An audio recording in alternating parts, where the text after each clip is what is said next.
बंडखोरांनी ठाकरेंचं टेन्शन वाढवलेलं आहे. ठाकरे बंधूंच्या युतीला बंडखोरीचं ग्रहण लागलंय.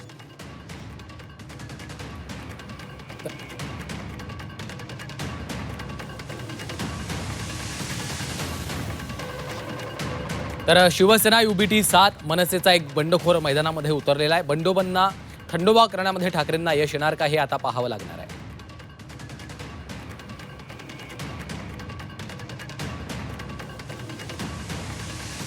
तर ठाकरे बंधूंच्या युतीला बंडखोरीचं ग्रहण लागलेलं आहे. वॉर्ड क्रमांक 95 मध्ये हरीश शास्त्री शिवसेना युबीटीचे अधिकृत उमेदवार आहेत. चंद्रशेखर वायंगणकर यांनी बंडखोरी केली आहे. 169 मध्ये प्रवीणा मोरजकर शिवसेना युबीटीच्या अधिकृत उमेदवार आहेत. कमलाकर नाईकांनी बंडखोरी केली आहे. वॉर्ड 193 मध्ये हेमांगी वरळीकर शिवसेना युबीटीच्या अधिकृत उमेदवार. सूर्यकांत कोळी यांनी बंडखोरी केली. 196 मध्ये पद्मजा चेंबूरकर अधिकृत उमेदवार शिवसेना युबीटीच्या.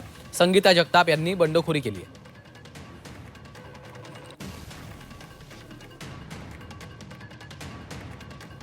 (202) वॉर्डमध्ये श्रद्धा जाधव शिवसेना युबीटीच्या अधिकृत उमेदवार.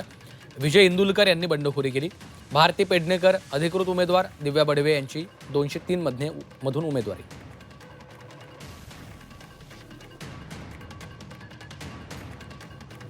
(106) वॉर्डमध्ये सत्यवान दळवी मनसेचे अधिकृत उमेदवार आहेत. सागर देवरे शिवसेना युबीटीचे, त्यांनी बंडखोरी केली आहे.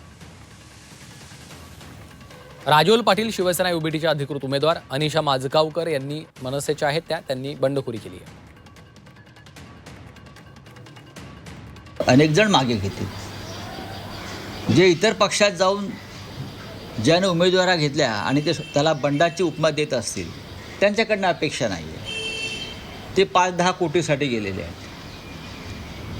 प्रश्न इतकाच आहे की मुंबईमध्ये शिवसेना आणि मनसे यांची युती, यांची आघाडी ही भक्कम आहे. मराठी माणूस या वेळेला अशा स्वतःला बंडखोर वगैरे म्हणून घेणाऱ्या प्रवृत्तींना पाठीशी घालणार नाही, हे लक्षात घ्या. जर कोणी गेले असतील, कोणी शिंदे गटात गेले असतील, कोणी अन्य ठिकाणी गेले असतील, ते महाराष्ट्राच्या पाठीमध्ये खंजीर खूप असतात, मराठी माणसाच्या पाठीत खंजीर खूप असतात.